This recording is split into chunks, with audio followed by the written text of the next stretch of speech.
And then there were two Black Knight Echeverias left. One of them died earlier this year after I repotted it twice, and maybe didn't like that, and maybe I didn't do it correctly, and it just died afterwards. The other one died after it finished blooming. After that, it just started wilting away, and it eventually died. And this is the other one. These two have bloomed already, but they are still going strong. So for this one, I just need to clean it up a bit. Some bugs like going in there, but it shouldn't be a problem getting rid of them. And here, this part of the video, I took it back on the 2nd of September of this year. As you can see, they bloom really beautifully.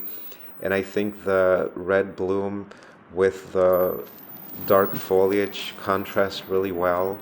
And hummingbirds love these blooms. And I noticed that hummingbirds love the Echeveria blooms because they go crazy over the autumn flame Echeveria blooms as well.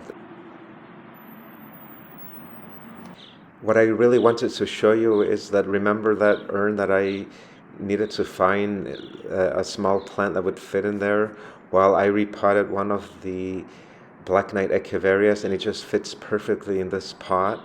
And I thought they were quite small, but this one, it's kind of getting big, so I think this will be the perfect pot size for it.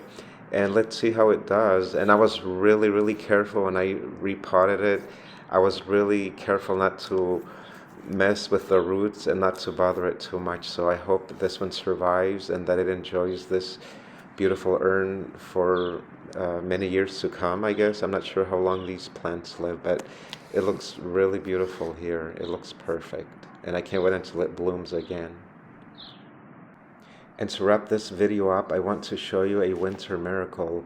I spotted something very cool. It's barely beginning of winter and it's getting really cold already, but this Spanish lavender is just starting to bloom. Look at that. And here's the other one starting to bloom as well. And this is my little winter garden miracle, because we're so used to these plants being sun-loving and for spring and summer blooming. These two cultivars are called Spanish Lavender Primavera. But now that I remember when I bought them, I do remember reading that they can bloom into winter, especially in warmer climates like my climate here, which is zone 10. And they can basically bloom year round. But I still consider it a little winter miracle just because, I don't know, I wasn't expecting it and it was just such a surprise. It almost brought me to tears, believe it or not. And just to show the difference between these lavenders, the two in the foreground will not be blooming until spring.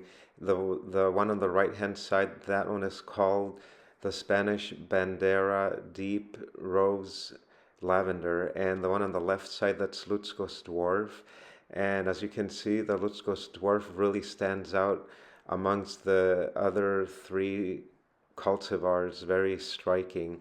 And as you can see in the background, they're really happy with their new little friend, the firepower Nandina.